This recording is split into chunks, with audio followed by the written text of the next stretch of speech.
नमस्कार दोस्तों, welcome to study point. मैं हूं सौरभ शुक्ला। दोस्तों आज हो गया है 22 दिसंबर और आपका जो है दोस्तों एग्जाम में सिर्फ 3 दिन बचे हुए हैं, तो आपको लगातार जो है अपना रिवीजन करते रहना है। दोस्तों आज हम एक बहुत ही महत्वपूर्ण टॉपिक लेकर आए हैं जो कि आपके एग्जाम के लिए होगा। देखिए, आपने भारतीय अर्थव्यवस्था काफ़ी कम पढ़ा होगा, इसलिए हम आज जो भारतीय अर्थव्यवस्था है, तो इस वीडियो में हम भारतीय अर्थव्यवस्था के जो कुछ बहुत ही इंपॉर्टेंट प्रश्न है वहाँ से देखने वाले हैं, यानी कि भारतीय अर्थव्यवस्था के बहुत महत्वपूर्ण पहलू।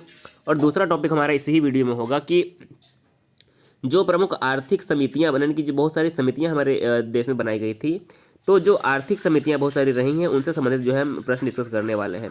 तो वीडियो काफ़ी इंपॉर्टेंट होगा। वीडियो में लगभग 90 से अधिक प्रश्न होने वाले हैं, तो वीडियो को जरूर अंत तक देखिएगा। इसकी पीडीएफ आपको टेलीग्राम पर मिल जाएगी, तो वहाँ से जाकर आप जरूर सर्च करिएगा।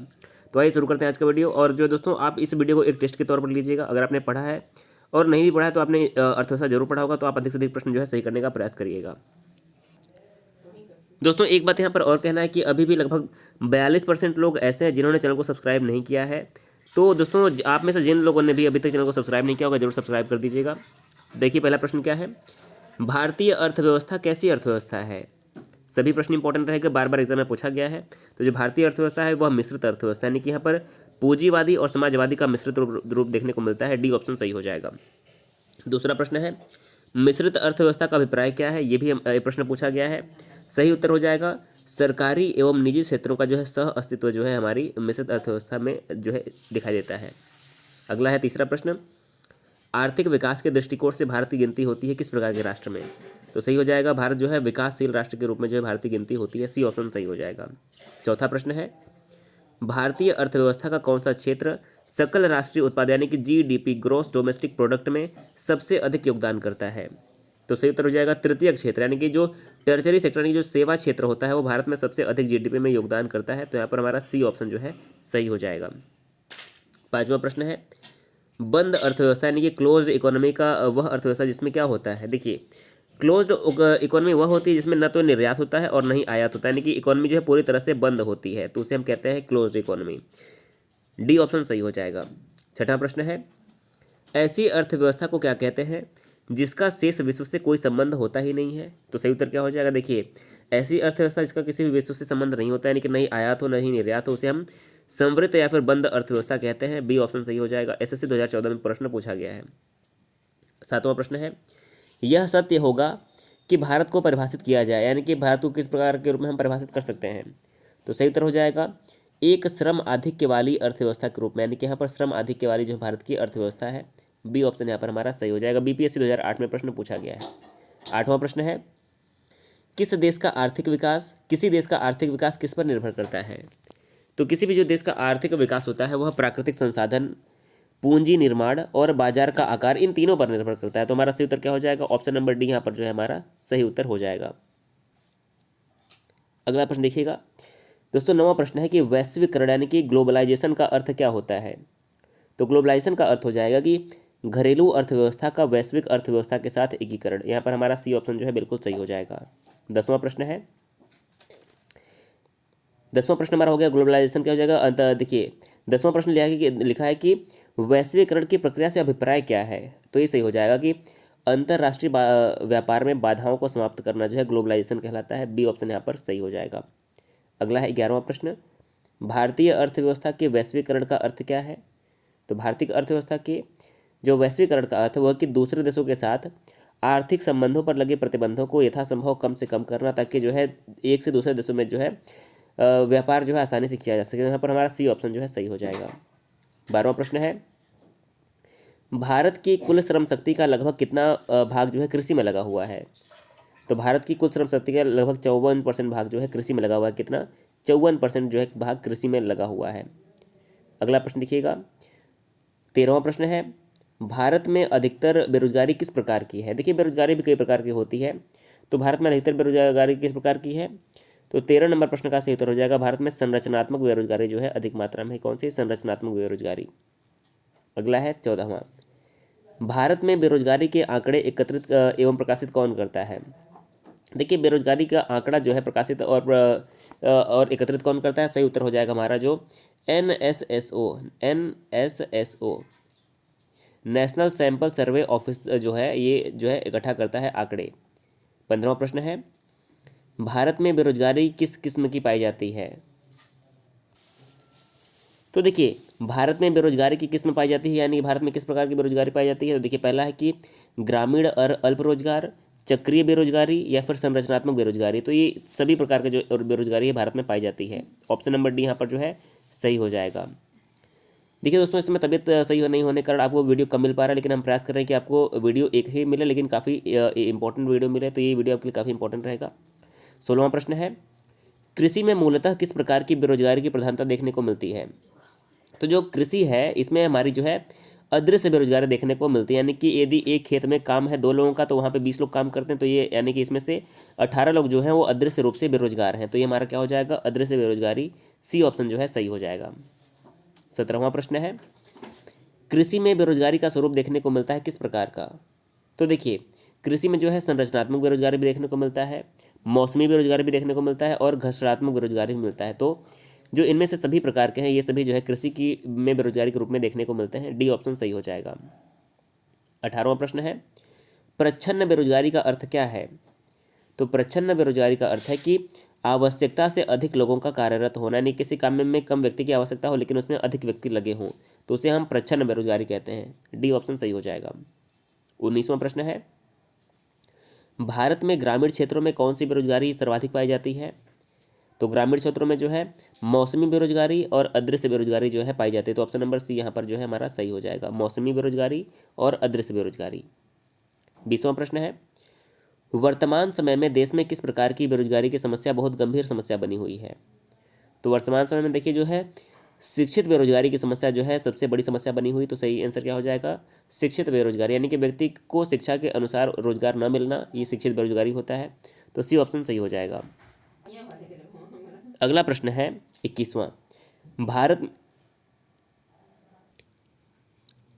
अगला प्रश्न है 21वां प्रश्न, भारत में छिपी हुई बेरोजगारी यानी कि जो प्रच्छन्न बेरोजगारी है इसका यह मुख्य रूप से संबंधित है किससे?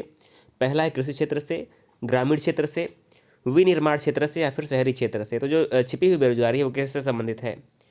तो देखिए, इस प्रश्न में हमारा सही उत्तर हो जाएगा, जो छिपी बेरोजगारी है वह प्रमुख रूप से कृषि क्षेत्र में और ग्रामीण क्षेत्र में देखने को मिलती है। तो यहाँ पर हमारा 1 और 2 जो ऑप्शन है सही हो जाएगा, यानी कि ऑप्शन नंबर डी हमारा यहाँ पर जो है 1 तथा 2 करेक्ट आंसर हो जाएगा। 22वां प्रश्न है, संरचनात्मक बेरोजगारी का कारण क्या है? तो देखिए, जो संरचनात्मक बेरोजगारी होती है इसका कारण है कि अपर्याप्त उत्पादन क्षमता, यानी कि उत्पादन क्षमता कम होती है, उसे हम कहते हैं संरचनात्मक बेरोजगारी। डी ऑप्शन सही हो जाएगा। 23वां प्रश्न है, शहरी क्षेत्रों में आमतौर पर किस प्रकार की बेरोजगारी देखने को मिलती है?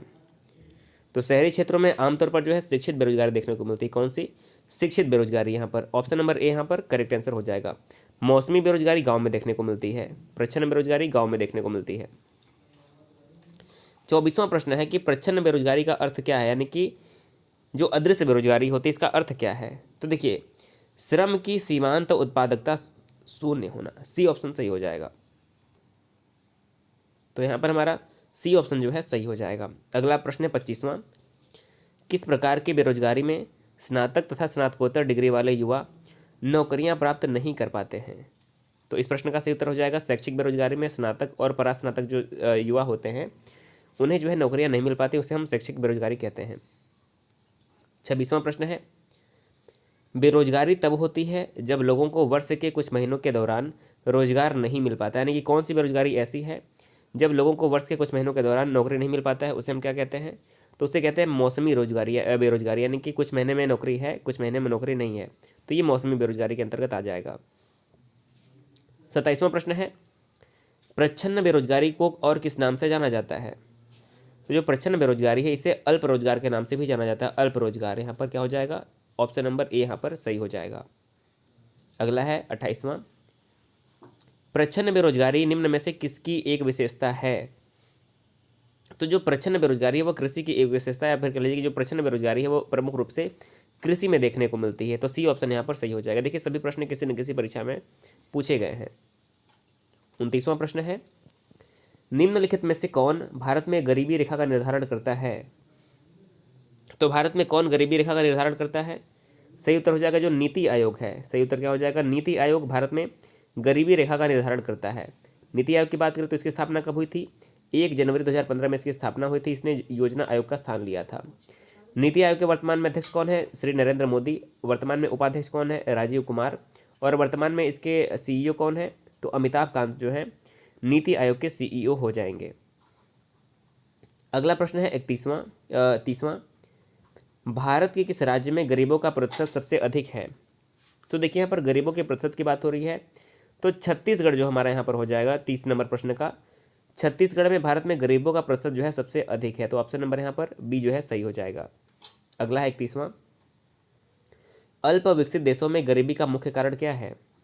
तो जो अल्प विकसित देश हैं उसमें गरीबी का जो प्रमुख कारण है वो है कि आय में असमानता, यानी कि यहाँ पर अमीर और गरीब व्यक्ति के बीच में जो अंतर है काफ़ी बड़ा हुआ है, यानी कि असमानता, गरीब व्यक्ति जो है और अमीर व्यक्ति में बहुत अधिक जो है अंतर है, इसलिए जो है भारत अल्प विकसित देशों में गरीबी जो है प्रमुख कारण रहती है। बी ऑप्शन सही हो जाएगा। 32वां है, भारत में निर्धनता के स्तर पर का आकलन किया जाता है किस आधार पर? तो जो भारत में निर्धनता का स्तर है इसका जो आकलन है वो किस आधार पर किया जाता है? सही उत्तर हो जाएगा कि परिवार के उपभोग व्यय के आधार पर, यानी कि कौन व्यक्ति अपने परिवार में उपभोग में कितना व्यय करता है, इसके आधार पर निर्धनता का आकलन किया जाता है। 33वां प्रश्न है, मुख्यतः गरीबी उन्मूलन हेतु निम्नलिखित में से किस प्रधानमंत्री ने मूल रूप से 20 सूत्री कार्यक्रम प्रारंभ किया था? तो देखिए, जब आपने पंचवर्षीय योजना पढ़ा होगा तो आपने पढ़ा था कि जो 5वीं पंचवर्षीय योजना थी, 5वीं पंचवर्षीय योजना का समय क्या होता है? 1974 से लेके 1978 तक ये चला था, जो कि समय से पहले वो खत्म हो गया था। तो 5वीं पंचवर्षीय योजना में जो है इंदिरा गांधी के द्वारा 20 सूत्री कार्यक्रम लाया गया था, और इसी पंचवर्षीय योजना के दौरान जो है इंदिरा गांधी ने गरीबी हटाओ का नारा दिया था। आपको ये बात पूरी तरह से पता होगी, गरीबी हटाओ का नारा दिया था। 1975 में जो है आपात यानी कि इमरजेंसी घोषित कर दिया गया। 1978 में जो है इंदिरा गांधी की सरकार गिर गई और जो है ये पंचवर्षीय योजना समाप्त कर दी गई। फिर 1978 से लेके 1980 तक क्या चला? रोलिंग प्लान, यानी कि रोलिंग प्लान मोरारजी देसाई की सरकार द्वारा चलाया गया। 80 में मोरारजी की सरकार फिर गिर गई और 1980 में जो है हमारी छठी पंचवर्षीय योजना शुरू हुई थी। 80 से 85 तक जो है चली थी। तो यहाँ से इतने प्रश्न आपके बन जाते हैं। 34वां प्रश्न है, निम्नलिखित में से किस राज्य को अत्यधिक कुपोषण के कारण भारत का इथियोपिया कहा जाता है? तो सही उत्तर क्या हो जाएगा? देखिए, 34 नंबर प्रश्न का सही उत्तर हो जाएगा हमारा यहाँ पर option number B, Madhya Pradesh. Madhya Pradesh राज्य को जो है अत्यधिक कुपोषण के कारण भारत का इथियोपिया कहा जाता है। तो इस प्रश्न का सही उत्तर हो जाएगा, देखिए कि जो भारत का कुपोषण कारण जो है भारत का इथियोपिया कहा जाता है मध्य प्रदेश। लेकिन बात करें कि 2020 के आंकड़ों की, तो 2020 के आंकड़ों के अनुसार जो है बिहार और उत्तर प्रदेश में जो है सर्वाधिक कुपोषित बच्चों की संख्या है। तो ये दोनों याद रखिएगा। मध्य प्रदेश में एक जगह का नाम है श्योपुर, यहीं पर जो है सर्वाधिक कुपोषित जो है बच्चे पाए जाते थे। 35वां प्रश्न है, निम्नलिखित में से कौन सा एक सूचकांक भारत में गरीबी की तीव्रता की माप के लिए सबसे उपयुक्त है? तो 35 नंबर का प्रश्न का सही उत्तर हो जाएगा जो बहुआयामी गरीबी सूचकांक है, यह गरीबी की तीव्रता की माप के लिए सबसे उपयुक्त है। तो यहाँ पर हमारा डी ऑप्शन जो है सही हो जाएगा। 36वां प्रश्न है, अगला प्रश्न देखिए क्या है 36वां प्रश्न, निम्नलिखित में से कौन सा कार्यक्रम ग्रामीण भारत में गरीबी दूर करने हेतु था? तो इस प्रश्न का सही उत्तर हो जाएगा, देखिए जो IRDP हो गया, ट्राइसेम हो गया और NREP, ये जो सभी योजनाएं थी ये भारत में गरीबी दूर करने के उद्देश्य से ही बनाई गई थी। तो सही उत्तर क्या हो जाएगा? ऑप्शन नंबर डी सही हो जाएगा। अगला प्रश्न है 37वां, कथन दिया हुआ है और कारण दिया हुआ है। देखिए कथन में क्या लिखा है कि भारत में नगरीय गरीबी की जड़ें ग्रामीण क्षेत्रों में निहित हैं। दूसरा दिया है कारण, ग्रामीण क्षेत्रों में शिक्षा का स्तर नीचा है। तो देखिए यहाँ पर क्या हो जाएगा कि भारत में नगरीय गरीबी की जड़ें ग्रामीण क्षेत्रों में निहित हैं, और कारण दिया है कि ग्रामीण क्षेत्रों में शिक्षा का स्तर नीचा है। तो इसका सही उत्तर क्या हो जाएगा? देखिए सही उत्तर हो जाएगा कि ए और आर तो दोनों सही हैं, लेकिन जो है आर ई की सही व्याख्या नहीं करता है। तो हमारा यहाँ पर बी ऑप्शन जो है सही हो जाएगा। अगला देखिए 38वां प्रश्न, अंत्योदय कार्यक्रम का उद्देश्य क्या था? जो अंत्योदय योजना बनाया गया था उसका उद्देश्य क्या था?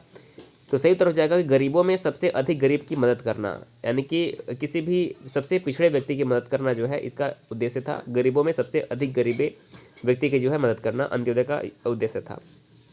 39वां प्रश्न है, कुटीर ज्योति योजना संबंधित है किससे? तो इस प्रश्न का सही उत्तर हो जाएगा 39वें का, जो कुटीर ज्योति योजना था इसका संबंध था कि ग्रामीण क्षेत्रों में गरीबी रेखा से नीचे जीवन यापन करने वाले परिवारों को विद्युत सुविधा उपलब्ध कराने के लिए जो है ये चलाया गया था कुटीर ज्योति योजना। तो सही उत्तर क्या हो जाएगा? सी यहाँ पर जो है सही उत्तर हो जाएगा।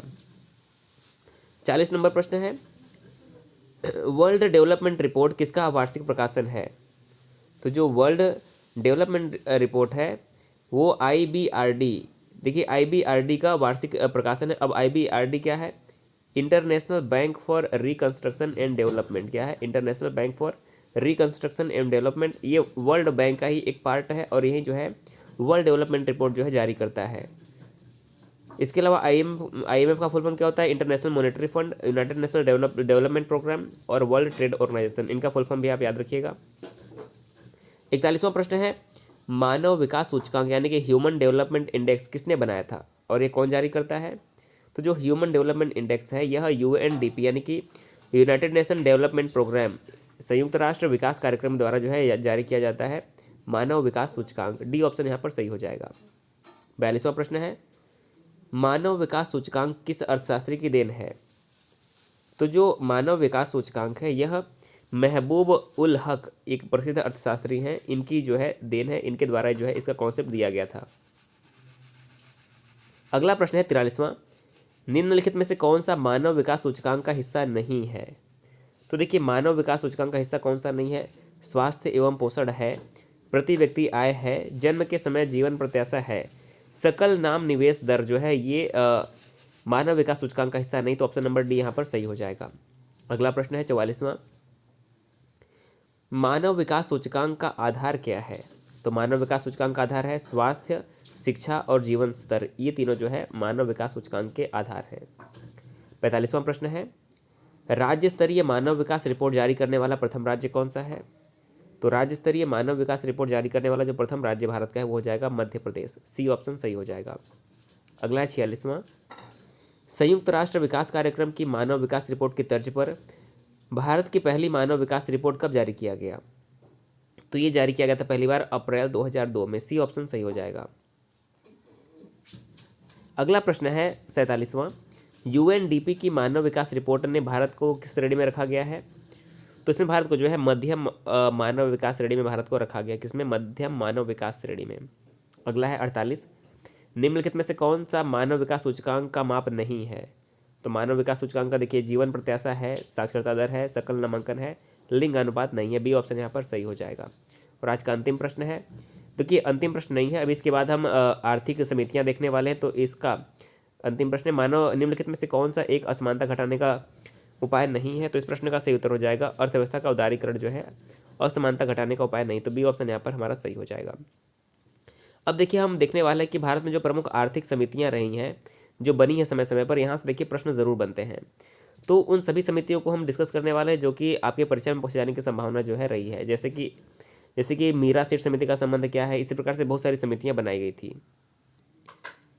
तो हमारा पहला प्रश्न है, देखिए यहाँ से प्रश्न जरूर बनते हैं, मीरा सेठ समिति का संबंध किससे था? बहुत इंपॉर्टेंट प्रश्न है। तो सही उत्तर जाएगा जो मीरा सेठ समिति है इसका संबंध था हथकरघा उद्योग के विकास से। जो हथकरघा होता है उसके विकास से संबंध था मीरा सेठ समिति का। ऑप्शन नंबर ए सही हो जाएगा।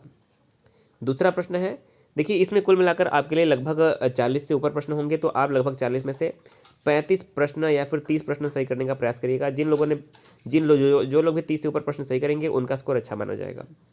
दूसरा प्रश्न है, शंकर लाल गुरु समिति का संबंध किससे था? तो जो शंकर लाल गुरु समिति था इसका संबंध था कृषि विपणन यानी कि एग्रीकल्चरल मार्केटिंग। विपणन का मतलब क्या होता है? मार्केटिंग। ऑप्शन नंबर ए कृषि विपणन जो है सही उत्तर हो जाएगा। तीसरा प्रश्न है, जानकी रामन समिति का गठन किस उद्देश्य से किया गया था? तो जो जानकी रामन समिति थी इसका जो गठन था वह बैंकों की प्रतिभूतियों के सौदे की जांच हेतु, जो बैंक के एसेट्स होते हैं उनके सौदे की जांच हेतु जो है इस समिति का गठन किया गया था। अगला है चौथा प्रश्न, नायक समिति का संबंध किससे है? तो नायक समिति का जो संबंध था वह लघु उद्योगों के विकास से था। किससे? लघु उद्योगों के विकास से। बी ऑप्शन सही हो जाएगा। चौथा प्रश्न है, रेखी समिति का संबंध किससे था? तो रेखी समिति का संबंध अप्रत्यक्ष करों के संबंध में समान नियमावली बनाने से था। तो यहाँ पर ऑप्शन नंबर ए 5वें का सही हो जाएगा।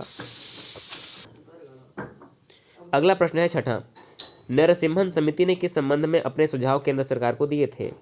तो जो नरसिम्हन समिति थी इसने बैंकिंग संरचना सुधार संबंधी जो सुझाव थे केंद्र को दिए थे, तो बैंकिंग सुधार, सी ऑप्शन सही हो जाएगा, नरसिम्हन समिति। 7वां प्रश्न है, ज्ञान प्रकाश समिति का संबंध किससे था? तो ज्ञान प्रकाश समिति जो था इसका संबंध था चीनी घोटाला से। किससे था? चीनी घोटाला के लिए जो है इस समिति गठित की गई थी, सी ऑप्शन सही हो जाएगा। अगला है 8वां, सुंदर राजन समिति का संबंध किससे है? तो जो सुंदर राजन समिति इसका संबंध हो जाएगा पेट्रोलियम से। किससे? Petroleum, option number A correct है। अगला है 9वां, सरकारिया समिति किस विषय वस्तु से संबंधित है? तो देखिए सरकारिया समिति बहुत ही प्रसिद्ध रही है और आप में से लगभग सभी लोगों को इस प्रश्न का उत्तर पता होगा कि यह केंद्र राज्य संबंध के लिए जो है बनाई गई थी सरकारिया समिति, ऑप्शन नंबर सी करेक्ट हो जाएगा। 10वां है, भूतलिंगम समिति संबंधित है किससे? तो सही उत्तर हो जाएगा जो भूतलिंगम समिति उसका संबंध है वैट से, यानी कि वैल्यू एडेड टैक्स, इससे संबंधित था भूतलिंगम समिति का। 11वां प्रश्न है, एल के झा समिति के ने किस कर का सुझाव दिया? तो जो एल के झा समिति इसने MANVAT जो है इसका सुझाव दिया था, ऑप्शन नंबर सी यहाँ पर करेक्ट हो जाएगा। 12वां प्रश्न है, चिलैया समिति किस क्षेत्र में जांच हेतु गठित की गई थी? तो जो चिलैया समिति का गठन जो था वह प्रत्यक्ष कर एवं अप्रत्यक्ष कर इन दोनों की जांच के लिए जो है किया गया था, तो ऑप्शन नंबर सी यहाँ पर करेक्ट हो जाएगा। 13वां प्रश्न है, रेखी समिति गठित की गई थी किसके लिए? तो जो रेखी समिति का गठन था वह अप्रत्यक्ष कर सुधार के लिए था। किसके लिए था? अप्रत्यक्ष कर सुधार, ऑप्शन नंबर बी 13 का करेक्ट हो जाएगा। 14वां प्रश्न है, भंडारी समिति ने किसके संबंध में अपनी सिफारिशें प्रस्तुत की? तो जो भंडारी समिति थी, भंडारी समिति ने रेलवे के क्षेत्रों के पुनर्गठन से संबंधित किससे माफ कीजिएगा क्षेत्रीय ग्रामीण बैंक की पुनर्संरचना के लिए जो है इन्होंने सुझाव दिए थे भंडारी समिति ने, सी ऑप्शन 14 का सही हो जाएगा। 15वां प्रश्न है, निम्नलिखित समितियों में से किसके द्वारा वित्तीय समावेशन पर अपनी संस्तुतियां दी गई थी? तो वित्तीय समावेशन पर जो है राकेश मोहन समिति ने जो है अपनी संस्तुति दी थी, ऑप्शन नंबर ए 15 का जो है करेक्ट हो जाएगा। 16वां है, RN मल्होत्रा कमेटी संबंधित है किससे? तो सही उत्तर हो जाएगा बीमा क्षेत्र से, ए ऑप्शन करेक्ट है। अगला है 17वां, आबिद हुसैन समिति किस मंत्रालय द्वारा गठित की गई थी? तो ये उद्योग मंत्रालय द्वारा जो है गठित की गई थी आबिद हुसैन समिति, सी ऑप्शन सही हो जाएगा। आबिद हुसैन समिति गठित की गई थी किसके लिए? तो यह लघु उद्योगों की समस्याओं के निवारण हेतु जो है गठित की गई थी उद्योग मंत्रालय द्वारा, बी ऑप्शन करेक्ट है। अगला है 19वां, नायक समिति की स्थापना का उद्देश्य क्या था? तो सही उत्तर हो जाएगा, देखिए छोटे पैमाने के उद्योगों की साख समस्या की जांच करना, छोटे उद्योगों की रुग्णता संबंधित पहलुओं की जांच करना, सी जो है करेक्ट हो जाएगा उपयुक्त दोनों। 20वां प्रश्न है, राजशेखरन समिति किससे संबंधित है? तो 20 नंबर का ऑप्शन नंबर बी शेयरों से संबंधित करेक्ट हो जाएगा। अगला है 21वां, रंगराजन समिति की रिपोर्ट का विषय वस्तु क्या था? तो रंगराजन समिति ने जो है भुगतान संतुलन के घाटों के नियंत्रण में रखने के लिए जो है उपाय जो है सुझाया था। 21 नंबर का ऑप्शन नंबर डी करेक्ट हो जाएगा। 22वां है, कर सुधार समिति का अध्यक्ष किसे नियुक्त किया गया था? तो ये इंपॉर्टेंट है, राजा चिलैया को जो है कर सुधार के लिए नियुक्त किया गया था, तो 22 नंबर का ऑप्शन नंबर डी जो है करेक्ट हो जाएगा। अगला है 23वां प्रश्न, किस समिति ने कृषि जोतों पर कर लगाने की संस्तुति की थी? तो 23 नंबर का राज समिति जो है करेक्ट उत्तर हो जाएगा। अगला है 24वां प्रश्न, कर संरचना संबंधित सुधारों के लिए गठित की गई समिति कौन सी थी? तो 24 नंबर प्रश्न का सही उत्तर क्या हो जाएगा? ऑप्शन नंबर बी चिलैया समिति करेक्ट आंसर हो जाएगा। 25वां प्रश्न है, निम्नलिखित में से कौन जो है बेमेल है? तो देखिए बहुत ही इंपॉर्टेंट है, आपको इसमें सम्मिलित करना है। 25 नंबर का देखिए, नंजुंदप्पा समिति का संबंध रेल किराया भाड़ा से था, सही है। रंगराजन समिति भुगतान असंतुलन, गोईपुरिया समिति बैंकिंग सुधार सेवा, लेकिन जो रेखी समिति का संबंध था यह आयात निर्यात प्रक्रिया से नहीं था, तो ऑप्शन नंबर हमारा ए जो है करेक्ट हो जाएगा। अगला है 26वां, निम्न में से कौन सी समिति भारत में निर्धनता के अनुमानों से संबंधित रही है? तो 26 नंबर का सुरेश तेंदुलकर समिति जो है करेक्ट आंसर हो जाएगा, ऑप्शन नंबर बी। अगला है 26वां, निम्न में से कौन सी समिति भारत में निर्धनता के अनुमानों से संबंधित रही है? तो 26 नंबर प्रश्न का सही उत्तर हो जाएगा, option number B Suresh Tendulkar समिति करेक्ट हो जाएगा। 27वां है, गरीबी रेखा से नीचे जीवन यापन करने वाली जनसंख्या के अनुमान के नए मानक निर्धारित करने के लिए भारत सरकार ने एक समिति गठित की थी, और इस समिति के अध्यक्ष कौन थे? तो 27 नंबर का सुरेश तेंदुलकर जो है सही हो जाएंगे। अगला है 28वां, 1994 में जनसंख्या नीति के लिए किस समिति का गठन किया गया था? तो 28 नंबर का स्वामीनाथन समिति का संबंध जो है जनसंख्या नीति से था, तो ऑप्शन नंबर ए यहाँ पर करेक्ट हो जाएगा। 29वां है, कौन सी समिति औद्योगिक क्षेत्र के क्रियाकलापों से संबंधित नहीं है? तो औद्योगिक क्रियाकलापों से संबंधित कौन सी नहीं है? तो देखिए, जो वैद्यनाथन समिति है इनका संबंध औद्योगिक क्रियाकलापों से नहीं है। सी ऑप्शन हमारा यहाँ पर सही हो जाएगा। 30 नंबर प्रश्न है, औद्योगिक रुग्णता से संबंधित समिति कौन सी है? तो 30 नंबर का तिवारी समिति और गोस्वामी समिति, इन दोनों का संबंध जो है औद्योगिक रुग्णता से है। तो सी ऑप्शन करेक्ट हो जाएगा। 31वां प्रश्न है, सार्वजनिक वितरण प्रणाली से संबंधित समिति कौन सी है? तो ये हो जाएगी वेणुगोपाल समिति। सी ऑप्शन करेक्ट हो जाएगा। अगला है, अप्रत्यक्ष कर से संबंधित समिति कौन सी है? तो 32 नंबर में रेखी समिति का संबंध अप्रत्यक्ष कर से है। सी करेक्ट हो जाएगा। 33वां है, अप्रत्यक्ष कर से संबंधित नहीं है कौन इनमें से? तो देखिए, एल के झा संबंधित हैं, रेखी समिति है, वांचो समिति संबंधित नहीं है। तो ऑप्शन नंबर बी यहाँ पर हमारा सही उत्तर हो जाएगा। 34वां है, भारत में गठित पहली सहकारी समिति कौन सी थी? तो ये थी साख समितियाँ। कौन सी थी? साख समितियों को जो है सबसे पहले गठित किया गया था भारत में। इसके अलावा 35वां प्रश्न है, नरसिम्हन रिपोर्ट का संबंध किसके पुनर्गठन से है? तो जो नरसिम्हन समिति है इसका संबंध जो था बैंकिंग संस्थानों के पुनर्गठन से। सी ऑप्शन करेक्ट हो जाएगा। अगला है 36वां, चिलैया समिति का संबंध किससे है? तो 36 नंबर में प्रत्यक्ष एवं अप्रत्यक्ष कर प्रणाली में सुधार से है। ऑप्शन नंबर ए करेक्ट हो जाएगा। अगला है 37वां, बीके चतुर्वेदी कमेटी ने निम्नलिखित में से कैसे संबंधित कार्य किया? तो 37 नंबर का जो है ऑप्शन नंबर डी, तेल क्षेत्र की में कीमत सुधार। डी ऑप्शन करेक्ट हो जाएगा। अगला है 38वां, तारापुर समिति निम्नलिखित में से किस एक से संबंधित थी? तो 38 नंबर का जो है बी, पूर्ण पूंजी लेखा संपरिवर्तनीयता। बी ऑप्शन करेक्ट हो जाएगा। अगला है 39वां, निम्नलिखित समितियों में से किस समिति ने भारत में वित्तीय क्षेत्र सुधारों की जांच और सुझाव दिए? तो 39 नंबर में नरसिम्हन समिति जो है करेक्ट हो जाएंगे। C option. 40वां है, केलकर टास्क फोर्स की सिफारिशों का संबंध किससे है? तो 40 नंबर का सही हो जाएगा, करों से है। केलकर टास्क फोर्स का जो सिफारिश है वो करों से संबंधित है। 41वां है, राज कमेटी किससे संबंधित थी? तो 41 नंबर का कृषि जो है करेक्ट उत्तर हो जाएगा। 42वां है, भारतीय आयकर अधिनियम की धारा 88 में उपलब्ध आयकर छूट को समाप्त करने की सिफारिश निम्नलिखित में से किसने की थी? तो 42वें का बी, केलकर समिति जो है करेक्ट हो जाएगा।